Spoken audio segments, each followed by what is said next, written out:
ಎಲ್ರಿಗೂ ನಮಸ್ಕಾರ. ಇನ್ನೊಂದು ವೀಡಿಯೋಗೆ ಸ್ವಾಗತ. ಸೊ ತುಂಬ ದಿನದಿಂದ ವೀಡಿಯೋ ಆಗ್ತಿರಲಿಲ್ಲ, ಯಾಕೆ ಅಂತ ಕೇಳ್ಬೋದು ಎಷ್ಟೊಂದು ಜನ. ಸೊ ನನಗೆ ಫೈನಲ್ ಎಕ್ಸಾಮ್ಸ್ ನಡೀತಿದೆ, ಸೆಮ್ ಎಕ್ಸಾಮ್ಸು. ಸೊ ಅದರಿಂದ ನಾನು ವೀಡಿಯೋ ಹಾಕೋಕ್ಕಾಗಲಿಲ್ಲ. ಸೊ ಅದೆಲ್ಲ ಬಿಡಿ, ಇವತ್ತು ಒಂದು ಲೆಜೆಂಡರಿ ಬೈಕ್ನ ತಂದಿದ್ದೀನಿ ರಾಯಲ್ ಎನ್ಫೀಲ್ಡ್ ಕಡೆಯಿಂದ. GT ಗೈಸ್, GT ಕಾಣಿಸ್ತಿರ್ಬೋದು ನಿಮಗೆ. ಸೊ GT ಕೀ ಇಲ್ಲಿದೆ. ಸೊ GT ಓನರ್ ಬಂದು ಕೇರಳ ವಯನಾಡ್ಗೆ ಹೋಗಿದ್ದಾರೆ ಟ್ರಿಪ್ಪು. ಗಾಡಿ ಕೇಳಿದ ತಕ್ಷಣ ತೊಗೊಳಪ್ಪ ಮಾಡ್ಕೊ ರಿವ್ಯೂ ಅಂತ ಕೊಟ್ಬಿಟ್ರು.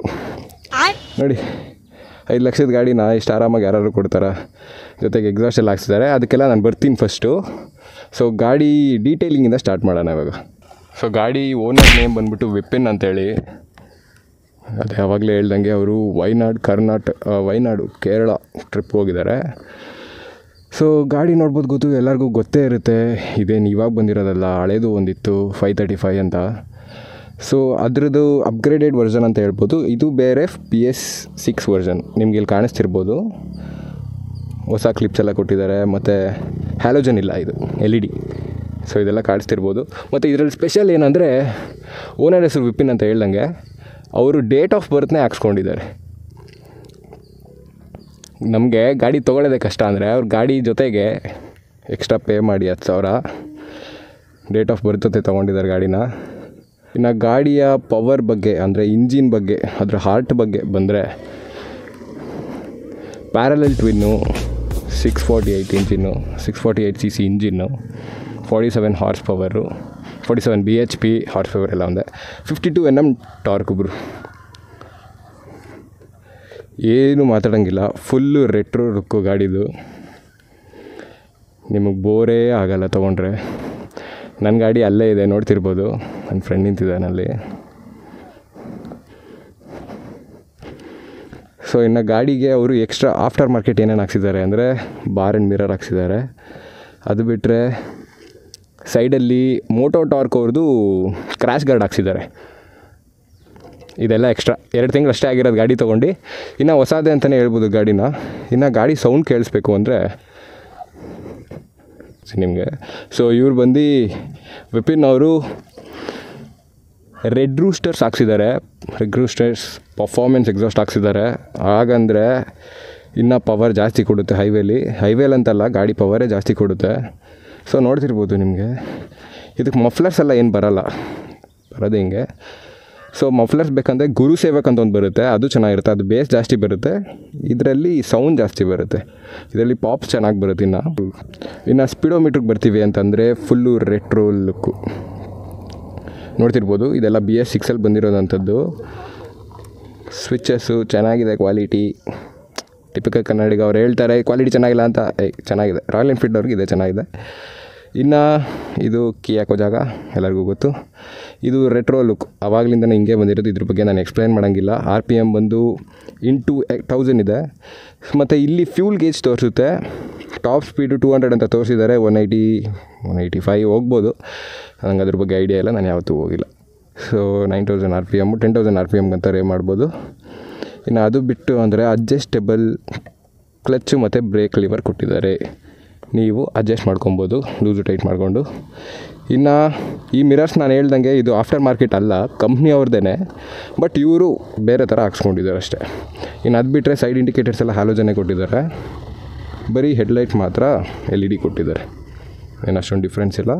ಸೊ ರಾಯಲ್ ಎನ್ಫೀಲ್ಡ್ ಕಾಂಟಿನೆಂಟಲ್ GTಯಲ್ಲಿ ಬಂದಿರೋವಂಥದ್ದು ಇದೇ ಕಾಸ್ಟ್ಲಿಯೆಸ್ಟ್ ಬೈಕ್ ಅಂತ ಹೇಳ್ಬೋದು. ಅದರಲ್ಲೂ ಕಲರ್ ಬಂದು ಕ್ರೋಮ್ ಕಲರ್ ಬಂದು ಕಾಸ್ಟ್ಲಿಯೆಸ್ಟು. ನೋಡ್ತಿರ್ಬೋದು ಲುಕ್ ಹೆಂಗಿದೆ ಅಂತ. ನನ್ನ ಫೇವ್ರೇಟ್ ಗಾಡಿಗಳು ಇದು. ಸೊ ಈ ಗಾಡಿನ ನಾನು ಬುಕ್ ಮಾಡಿ ಆಮೇಲೆ ಹಂಗೆ ನಾನು ಬ್ಯೂಟಿನ ತೊಗೊಂಡಿದ್ದು. ಸೊ ಈ ಫ್ಯೂಲ್ ಗೇಜಲ್ಲಿ ಎಲ್ಲರೂ ಒಂದು ಪ್ರಾಬ್ಲಮ್ ಹೇಳ್ತಾರೆ, ಏನಂದರೆ ಅಕ್ಯುರೇಟಾಗಿ ತೋರಿಸಲ್ಲ ಅಂತ. ಅದು ಕಾಮನ್. ಏನಂದರೆ ಎಲೆಕ್ಟ್ರಾನಿಕ್ ಅಂತ ತೋರಿಸ್ಬೇಕಾದ್ರೆ ಫ್ಯೂಲ್ ಗೇಜು ಎಲ್ಲ ಗಾಡಿಲೂ ಪ್ರಾಬ್ಲಮ್ ಇದ್ದೇ ಇರುತ್ತೆ. ಯಾಕಂದರೆ ಸೈಡ್ ಸ್ಟ್ಯಾಂಡ್ ಆದಾಗ ಅದು ಹೈ ತೋರಿಸುತ್ತೆ, ಇದೇನು ಮಾಡೋಕ್ಕಾಗಲ್ಲ. ನನ್ನರಲ್ಲೂ ಅದೇ ಪ್ರಾಬ್ಲಮ್ ಇದೆ. ಅವ್ರೇನು ಮಾಡಬೇಕಂದ್ರೆ ಕಂಪ್ನಿ ಮ್ಯಾನುಫ್ಯಾಕ್ಚರ್ ಮಾಡಬೇಕಾದ್ರೇ ಅದನ್ನು ಸರಿ ಮಾಡಬೇಕು. ಸೊ ಗಾಡಿಯ ಕರ್ಬ್ ವೆಯ್ಟ್ ಬಂದು 202 kgs ಇದೆ.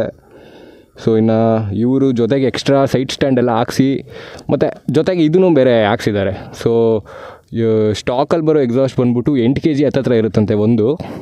ಇಲ್ಲ 8 kg ಅಲ್ಲ, 5 kg ಏನೋ ಇರುತ್ತಂತೆ. ಸೊ ಹಂಗೆಲ್ಲ ನೋಡಿದ್ರೆ ಹತ್ತತ್ರ 210 ಅಂತ ಕರ್ವ್ ವೆಯ್ಟ್ ಇರುತ್ತೆ. ಸೊ ಪೆಟ್ರೋಲೆಲ್ಲ ಹಾಕ್ಸಾದ್ಮೇಲೆ 220 ಹತ್ತತ್ರ ಹೋಗ್ಬೋದು ಗಾಡಿ ವೆಯ್ಟು.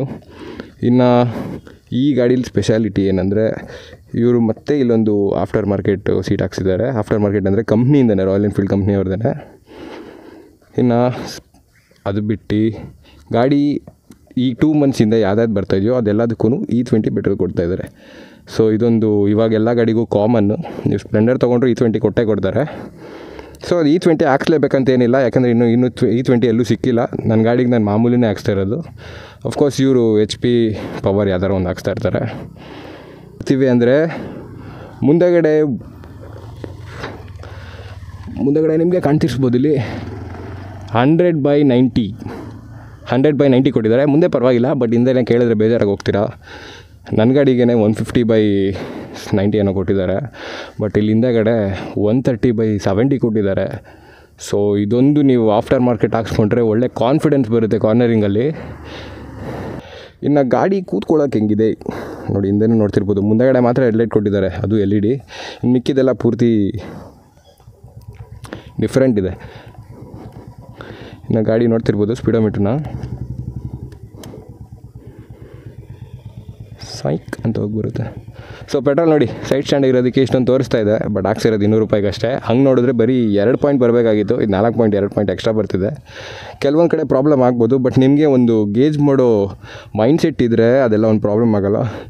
ಮೊನ್ನೆ ನಾನೊಂದು ರೈಡ್ಗೆ ಹೋಗಿದ್ದೆ, ಅಲ್ಲೂ GT ಬಂದಿತ್ತು, ಬಟ್ ಅವ್ರಿಗೆ ಗೊತ್ತಿರೋದ್ರಿಂದ ಗಾಡಿ ಬಗ್ಗೆ ಕ್ಲೀನಾಗಿ ಓಡಿಸಿದ್ರು. ಸೊ ಗಾಡಿ ಬಗ್ಗೆ ಗೊತ್ತಿದ್ದರೆ ಏನೂ ಪ್ರಾಬ್ಲಮ್ ಆಗೋಲ್ಲ.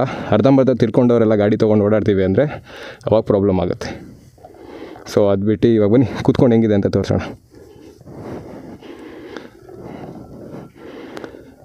ಕಂಫರ್ಟಬಲ್ ಇದ್ದಾಗ್ರು ನಾನು 6'3" ಇದ್ದೀನಿ. ಇನ್ನು ಗಾಡಿ ಸೌಂಡ್ ಕೇಳ್ಸೋಣ ಒಂದ್ಸತಿ. 6'3" ಆಗಿರೋದ್ರಿಂದ ಕಂಫರ್ಟಬಲ್ ಆಗಿದೆ ನನಗೆ. ಇನ್ನು ಸೌಂಡ್ ಕೇಳಿಸ್ಕೊಬಿಡಿ ಗಾಡಿದು.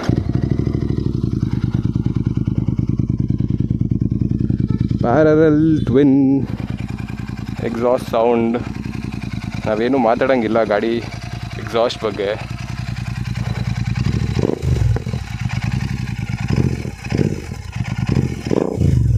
ಸಕ್ಕತ್ತಾಗಿ ಬರುತ್ತೆ ಗುರು. ಇನ್ನೂ ಅಂತೂ ಹೈವೇ ಕೊಟ್ಬಿಟ್ರೆ ಗಾಡಿನ ಫ್ಲೈಯಿಂಗ್ ಬೀಸ್ಟ್ ಇನ್ ಕನ್ನಡ ಆಗೋಗುತ್ತೆ. ಸೊ ಬನ್ನಿ ಒಂದು ರೌಂಡ್ ಹೋಗಿ ಬರೋಣ. ಇವಾಗ ಹೆಂಗಿದೆ ಅಂತ ಹೇಳ್ತೀನಿ. ನನ್ನ ಫ್ರೆಂಡು ಇವಾಗ ಆ ಗಾಡಿ ಎತ್ಕೊತ ನನ್ನ ಗಾಡಿನ, ಇವಾಗ ನಾನು ಅವ್ನ ಗಾಡಿ ಎತ್ಕೊಂಡು ಬರ್ತೀನಿ. ಚಲೋ, ಲೆಟ್ಸ್ ಗೋ. 2 ಪಾಯಿಂಟ್ ಕಮ್ಮಿ ಆಯಿತು ನಾನು ಹೇಳ್ದಂಗೆ ಕರೆಕ್ಟಾಗಿ.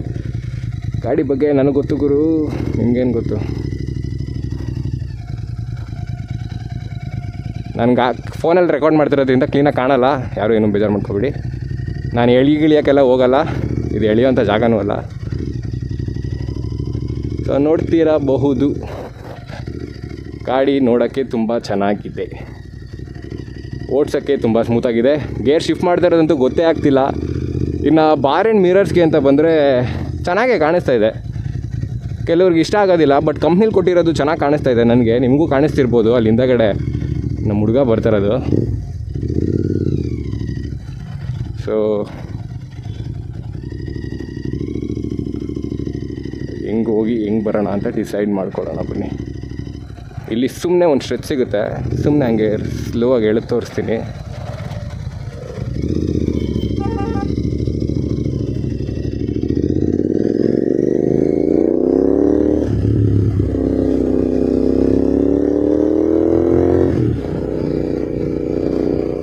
ಗಾಡಿ ಸೌಂಡು ಕೇಳಿಸ್ಕೊತಿರ್ಬೋದು, ನಿಮಗೆ ಕೇಳಿಸ್ತಿರುತ್ತೆ. ಕೇಳಿಸ್ತಿಲ್ಲ ಅಂದರೆ ಸಾರಿ, ನನ್ನ ಮೈಕು ಚೆನ್ನಾಗಿದೆ ಅಂತ ಅರ್ಥ. ನಾನು ಹೆಲ್ಮೆಟ್ಟು ವೈಸರ್ ಹಾಕಿದ್ದೀನಿ, ಸೊ ಕೇಳಿಸೋದು ಡೌಟು.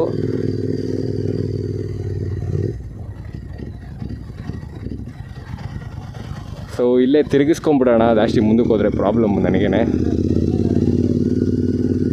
ಎಲ್ಲ ನೋಡ್ತವ್ರೆ, ಯಾರಪ್ಪ ಇವನು ಓದೋದು ಬಿಟ್ಬಿಟ್ಟು ಮನೇಲಿ ಕೆಲಸ ಮಾಡೋದು ಬಿಟ್ಬಿಟ್ಟು ಇಲ್ಲಿ ಬಂದು ಏನು ಮಾಡ್ತವನೆ ಅಂತ. ಏನೂ ಮಾಡೋಕ್ಕಾಗಲ್ಲ, ಇಲ್ಲಿ ಟೈಮ್ ವೇಸ್ಟ್ ಮಾಡಬೇಡ್ದಂದರೆ ಇರೋ ಟೈಮ್ನ ಯೂಸ್ ಮಾಡ್ಕೋಬೇಕು. ಹಿಂಗೆ ಇವಾಗ ತಿರುಗಿಸ್ಕೊಳ್ಳೋಣ. ಗಾಡಿ ತಿರುಗುತ್ತಾ ತಿರುಗಲ್ವಾ ನೋಡೋಣ ಬನ್ನಿ. ಬೆಂಗಳೂರು ಯೂನಿವರ್ಸಿಟಿ ಇದು.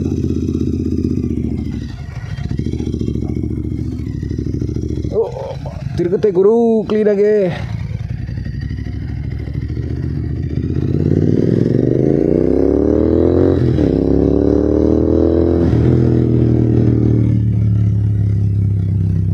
ಸಕ್ಕತ್ತಾಗಿದೆ, ಐ ಲೈಕ್ ಇಟ್. ಇವಾಗೆಲ್ಲ ಒಂದು ಟ್ರೆಂಡಿಂಗ್ ಸ್ಟಾರ್ಟ್ ಆಗಿದೆ. ಯಾರ್ಯಾರ ಹತ್ರ ಗಾಡಿ ಇರಲ್ವೋ ಆ ಗಾಡಿ ಫೋಟೋ ಹಾಕ್ಬಿಟ್ಟು ಅವ್ರ ನಂಬರ್ ಹಾಕ್ಬಿಟ್ಟು ಇದಕ್ಕೆ ₹1000 ಫೋನ್ಪೇ ಮಾಡಿ ಗಾಡಿ ತೊಗೊತೀನಿ ಅಂತ ಹಾಕ್ತಾರೆ. ಆ ಥರ ಗಾಡಿ ತೊಗೊಂಡ್ರೆ ಒಂದು 2 ದಿನ ನೋಡ್ಕೊಬೋದು ಅಷ್ಟೇ. 2 ದಿನವೂ ಆಗಲ್ಲ ಅನಿಸುತ್ತೆ. ಅದೆಲ್ಲ ಪ್ರೀತಿಯಿಂದ ತೊಗೋಬೇಕು ಗುರು. ನೀನು ಇನ್ನೊಬ್ರ ಹತ್ರ ಕಾಸಿಸ್ಕೊಂಡು ತೊಗೊಳ್ಳೋದು ಟೆಂಪರವರಿ. ನೀನು ಕಷ್ಟಪಟ್ಟು ತೊಗೊಳ್ತೀಯ ಅಂದರೆ ಅದಕ್ಕೊಂದು ಬೆಲೆ ಇರುತ್ತೆ. ಆವಾಗ ನೀನು ಬೇರೆಯವ್ರಿಗೆ ಕೊಡೋಕ್ಕೆ ಇಷ್ಟ ಆಗೋಲ್ಲ. ಅದನ್ನು ಬಿಟ್ಟು ನೀನು ಇವ್ರ ಹತ್ರ ಕಾಸು ಕೇಳ್ಬಿಟ್ಟು ತೊಗೊಳ್ಳೋದು ಕಾಮಿಡಿಗೆ ಆಗಿರ್ಬೋದು. ಬಟ್ ನನಗಂಥ ಟ್ರೆಂಡ್ ಇಷ್ಟ ಆಗೋಲ್ಲ. ಇರೋ ಗಾಡಿಯಲ್ಲಿ ಚೆನ್ನಾಗಿರೋ ರೀಲ್ ಮಾಡಿ, ಚೆನ್ನಾಗಿರೋ ಸಾಂಗ್ ಹಾಕಿ, ಟ್ರೆಂಡಿಂಗಲ್ಲಿರೋ ಸಾಂಗ್ ಹಾಕಿ, ಆವಾಗ ರೀಲ್ ಹಾಕಿದ್ರೆ ಅದು ಚೆನ್ನಾಗಿರುತ್ತೆ. ಸೊ ವಿಡಿಯೋ ಇಷ್ಟ ಆಗಿದ್ರೆ ಲೈಕ್ ಮಾಡಿ, ಶೇರ್ ಮಾಡಿ, ಸಬ್ಸ್ಕ್ರೈಬ್ ಮಾಡಿ. ಇನ್ನು ನಾನು ಆ ವೀಡಿಯೋ ಹಾಕೋದು 1 ತಿಂಗಳು ಆಗ್ಬೋದು. ಸೊ ಅಲ್ಲಿವರೆಗೂ ನೀವು ಅಡ್ಜಸ್ಟ್ ಮಾಡ್ಕೊಳ್ಳಿ, ಯಾಕಂದರೆ ನನಗೆ ಎಕ್ಸಾಮ್ಸ್ ನಡೀತಾ ಇದೆ. Thank you guys, thank you.